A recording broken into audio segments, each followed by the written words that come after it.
Hi folks, welcome back to my horde. About 3:30 Saturday, about 55 degrees, the 30th of March.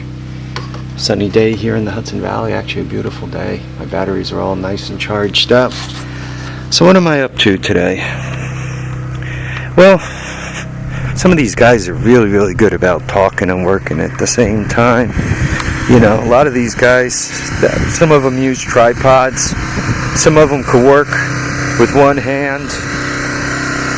You know, I'm amazed. I learn new things on YouTube. I'd like to call this video, let's see, choices, time, and karma. So, got a bike here. Trying to keep this bike as original as possible. Didn't want to take the battery box out of it. Got a good deal on that battery. Saved about 15 bucks over buying this battery. So, bigger battery. And to me, growing up in the North Country, for quite a few years up there, you always try to put the biggest battery as possible in whatever you own. Because the bigger the battery, the colder it gets, the easier your item starts. So anyway, made the battery box, put the big thing in there. I didn't like the way the plastic sat because the trunk was hitting it. So, back to choices. I had to go back and rethink it and come up and put the right battery in it. By the way, also put a proper air filter in here. And just quickly, where they came from. This is where the battery came from. I don't know. I'm trying to read it. Yeah, chrome battery. It was about 42 bucks delivered, which not a bad price. It's a gel cell, so it doesn't leak acid. It's about 10 amp hours, where the one that was in there was 5 or 6. So it's still bigger than what was in there. Bigger than that guy. But anyway, it's the right battery, right job, done right, and so forth. When I was working on this bike, though, I decided I wanted to keep it as stock as possible. So when I made that battery box, I didn't cut out the old one. So when things didn't work out for me, I was able to put the battery back, the right battery back in the right battery box, and once again, keep the whole thing stock. It's not all hammered up. And I also put an air filter on it. By the way, with these air filters, I don't know if anybody knows, do I have to dip it in oil or anything? This is where this came from. The air filter was like 20 bucks delivered. I don't know, could you guys see that? So, yeah, I guess it came from Florida, out there by Volkswagen Darren. Anyhow, back to why I'm having this, putting this together. You guys have seen enough videos about this. Once again, time, choices, and karma. We're all given a certain amount of time. Some people are given 80 years. My grandfather was given almost 100 years. And then we have choices. What do we do with that time? Do we choose to do things right? Like I'm kind of trying to do with this bike here. Do we do things right with our family? Do we do things right with our friends? And then there's karma. I think karma flows from how we choose to spend our time. I'll give you an example. A friend of mine, somebody who's become a relatively close friend, he was kind of an acquaintance at work. Anyway, a friend of mine called me on my cell phone.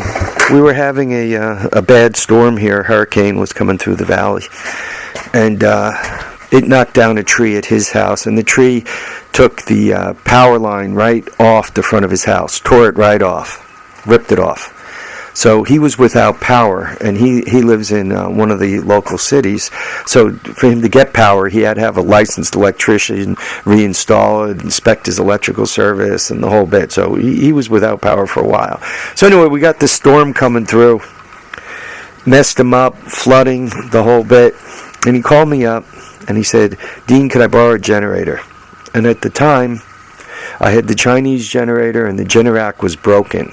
So my power happened to be on. His wasn't. And his wasn't coming on anytime soon. So I thought about it for a moment. And I thought about his wife. His wife was in a serious car accident years ago. And she's paraplegic. She does not have use of her legs. And she has limited use of her arms, but she does very well. I mean, she's a tough gal. You know, she does real good.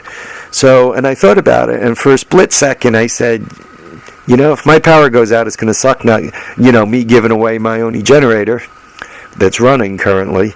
But then I thought, you know, he kind of needs it more than I do.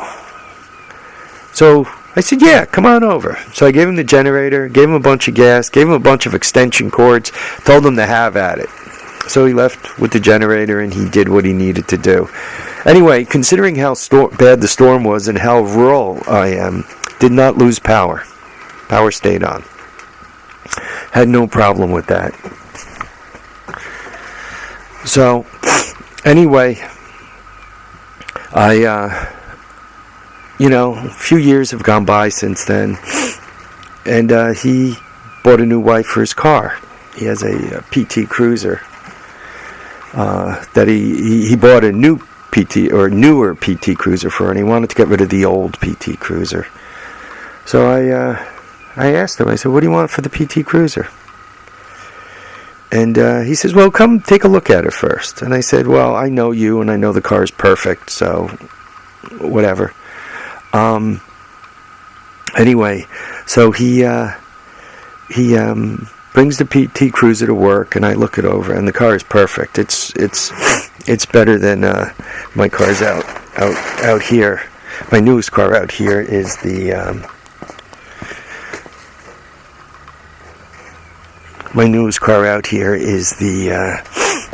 Suzuki here, and not that the Suzuki is horrible, but you know, I did brush the back of it here a couple of times, as a matter of fact.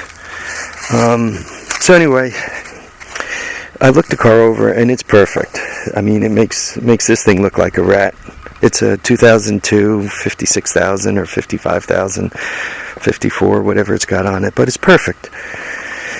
So I said, yeah, I'm interested in it, and we just, you know, we have to come up with a good price. He gave me a price I couldn't believe, and as a matter of fact, when I get the car, I'm going to show it to you guys, and there'll be a contest to who could get closest to what I purchased it for. And as a matter of fact, whatever the prize is, maybe I'll double it if you hit the number right on the head. So anyway, there we have it. You're given a certain amount of time, and you decide what to do with it, you do with your resources. I mean, there's not only time, there's possessions, there's you know, are you generous or do you keep them to yourself? From that, so, boy, I'm tired, man. I woke up and I'm still beat. You have time. You have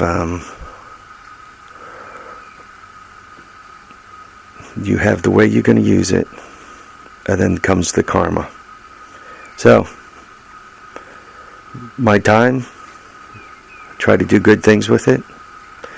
The way I use it, once again, I took care of my buddy.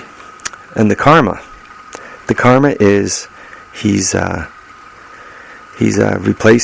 returning the favor by giving me a real nice deal on a car. But even more important than the car is he's become a good friend. And you know, good friends are kind of hard to come by. You know, that person you could call in the middle of the night and say, hey, need a hand. Something broke. Need somebody to talk to. Need a favor. You know? That's worth a lot. Anyway, folks, spent about 9 minutes. I wish I could handle the camera and work on things and fill folks in with philosophy like some of the other guys out there. They're really good at it. Maybe I need more practice. Remember, live, love, have a great time. We'll catch you on the next episode of The Horde. And you know, I thought I was all done with this thing. Got the battery in it. Got everything ready to go. Air filter.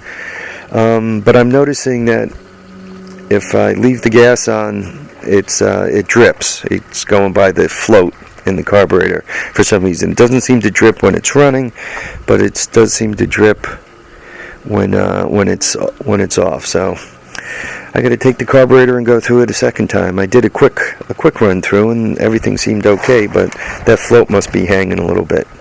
All right, folks, live, love, and have a great time. We'll catch you on the next episode of The Horde.